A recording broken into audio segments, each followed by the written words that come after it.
الحمد لله رب العالمين والصلاة والسلام على سيد المرسلين أما بعد فأعوذ بالله من الشيطان الرجيم بسم الله الرحمن الرحيم السلام علیکم ورحمۃ اللہ وبرکاتہ۔ ہمارا آج کا بہت ہی اچھا ٹاپک ہے رجب المرجب، جنت کی نہر۔ حضرت سیدنا انس بن مالک رضی اللہ عنہ سے روایت ہے کہ نور کے پیکر، تمام نبیوں کے سردار، دو جہاں کے تاجدار سلطان بحروبر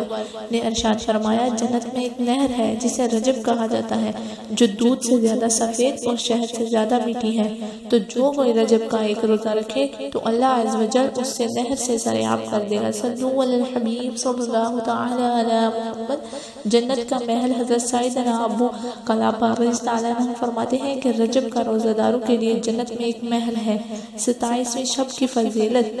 رجب میں ایک رات ہے کہ اس میں نیک عمل کرنے والوں کو 100 برس کی نیکیوں کا ثواب ہے، اور وہ رجب کی 27ویں شب ہے جو اس کی 12 رکعت اس طرح پڑھے کہ ہر رکعت میں سورۃ فاتحہ اور کوئی سی ایک سورت، اور ہر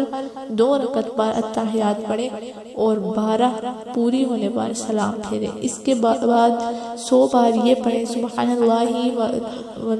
الحمدللہ والحمدللہ ولا الہ الا اللہ واللہ اکبر استغفر اللہ۔ 100 بار درود شریف 100 بار پڑھیں اور اس دنیا اپنی دنیا آخرت سے جس چیز کی چاہے دعا مانگے، اور صبح کو روزہ رکھے تو اللہ تعالیٰ اس کی سب دعائیں قبول فرمائے سوائے اس دعا کے جو گناہ کے لیے ہے۔ میرے آقا اعلیٰ حضرت امام اہل سنت وعلی نعمت عظیم البرکت عظیم حضرت علامہ مولانا الحجاج الحافظ القادری شاہ محمد احمد رضا خان رضی اللہ عنہ فرماتے ہیں کہ فوائد ہند۔ حضرت سیدنا انس رضی اللہ عنہ سے مروی ہے کہ نبی کریم رؤوف الرحیم ارشاد فرمایا، 27ویں رجب کو مجھے نبوت عطا ہوئی، جو اس دن کا روزہ رکھے اور افطار کے وقت دعا کرے 10 برس کے گناہوں کا کفارہ ہے۔ حضرت سیدنا سلیمان فارسی رضی اللہ عنہ سے مروی ہے، اللہ عز و جل کے محبوب دانائے غیوب رضی اللہ عنہ کا فرمان ذیشان ہے، رجب میں ایک دن اور رات ہے، جو اس دن